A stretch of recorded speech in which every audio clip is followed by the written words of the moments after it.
আসসালামু আলাইকুম। স্বাগত জানাচ্ছি লাইফ ইন কলকাতা চ্যানেল থেকে। টানা 3 দিন ধরে বৃষ্টি হচ্ছে এখানে। বৃষ্টির মধ্যে কাজের শেষে একটু ঘোরাঘুরি করতে ভালোই লাগে। আজকে অন্যরকম একটা আপডেট দিতে চাচ্ছি।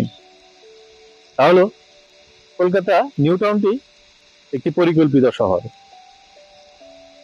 প্রায় 50 বছর আগ থেকে এই শহরটি গড়ে তোলার জন্য নানান প্ল্যান পশ্চিমবঙ্গ সরকার করেছিল।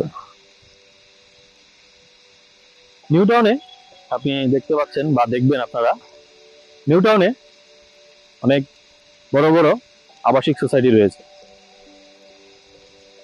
নিউ টাউনে অনেক বড় বড় অফিস, বিভিন্ন আইটি ফার্ম রয়েছে এখানে। কিন্তু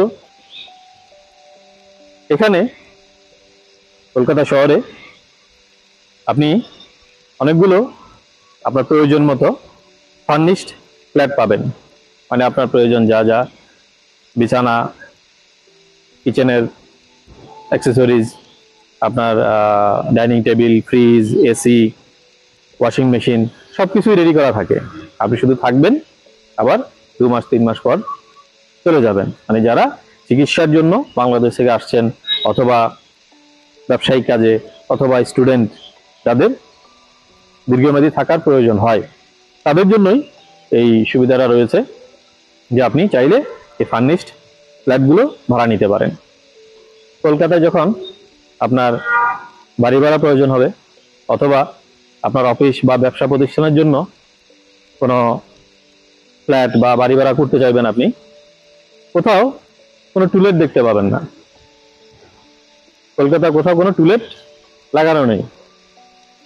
তাহলে আমরা কিভাবে বাড়ি ভাড়া করছি বা ব্যবসায়িক প্রয়োজনে, অফিসের প্রয়োজনে ভাড়াগুলো হচ্ছে, বা ফ্ল্যাট বিক্রি হচ্ছে, বাণিজ্যিক ভবনগুলো বিক্রি হচ্ছে।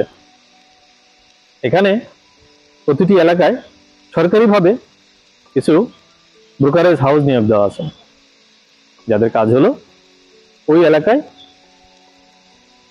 রেন্ট এবং সেল, আবাসিক সেলগুলো কন্ট্রোল করা।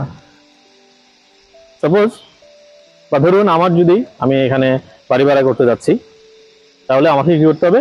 ওই ব্রোকারেজ হাউসে আমার রিকোয়ারমেন্টটা তাদেরকে জানাতে হবে যে আমি 2 BHK বা 3 BHK আমার একটা ফ্ল্যাট দরকার রেন্টে অথবা কেনার জন্য। আমি আমার রিকোয়ারমেন্ট তাদেরকে জানাবো, তখন তারাই সার্চ করে বের করবে যে এরকম কোথায় আছে, কেমন কি ভাড়া, সব আমাকে জানাবে। তারপরে আমার সব পেপার তাদের কাছে জমা দিতে হবে। তারা পুলিশ ভেরিফিকেশন করাবে। পুলিশ ভেরিফিকেশনের পরে আপনার এগ্রিমেন্ট হবে। কলকাতায় পুলিশ ভেরিফিকেশন ছাড়া আপনি কোনো বাড়ি ভাড়া করতে পারবেন না। এটা একটা খুবই গুরুত্বপূর্ণ বিষয় বা নিরাপদ বিষয়। সোসাইটির, এলাকাবাসীর সবার নিরাপত্তা জড়িত। খুবই প্রশংসনীয় একটি উদ্যোগ বলা চলে। পুলিশ ভেরিফিকেশন ছাড়া এখানে কেউ বাড়ি ভাড়া করতে পারে না। তাহলে আপনি যদি কখনো বাংলাদেশ থেকে এসে দীর্ঘমেয়াদী কলকাতায় থাকতে চান, চিকিৎসা, পড়াশোনা, তাহলে আপনাকে অবশ্যই এই ব্রোকারেজ হাউসে যোগাযোগ করতে হবে যে আমার এই রিকোয়ারমেন্টস আছে, 2 BHK বা 3 BHK আমার ফ্ল্যাট দরকার। তাদের মাধ্যমেই আপনার পুলিশ ভেরিফিকেশন হবে, তারপরে আপনি বাড়ি ভাড়া করতে পারবেন। আরেকটি বিষয়, এই যে ব্রোকারেজ হাউসগুলো রয়েছে, তাদেরকে আপনাকে 1 মাসের চার্জ দিতে হবে। দ্যাট মিনস আপনি বাড়ি ভাড়া করার সময় মিনিমাম 2 মাসের অ্যাডভান্স, আর ব্রোকারেজ হাউসকে 1 মাসের সমতুল্য বা 1 মাসের সমান ভাড়া তাদেরকে দিতে হবে। এটাই তাদের চার্জ।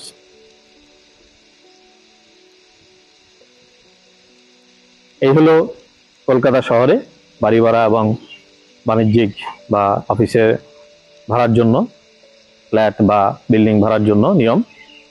আমরা যারা এখানে আসব তাদের জন্য এটা জানানো। ধন্যবাদ সবাইকে। আজকের মতো বিদায় নিচ্ছি। সবাই সুস্থ থাকুন, নিরাপদে থাকুন। আরেকটি বিষয়, বাংলাদেশের অনেক জায়গায় বন্যা হচ্ছে, বিশেষ করে নোয়াখালী, ফেনী এসব অঞ্চলে বন্যা অলরেডি হচ্ছে। আমরা সবাই তাদের পাশে থাকি, যারা বন্যা কবলিত এলাকায় আছি তাদের পাশে থাকি। সবাইকে আহ্বান জানিয়ে আজকের মতো বিদায় নিচ্ছি। আল্লাহ হাফেজ।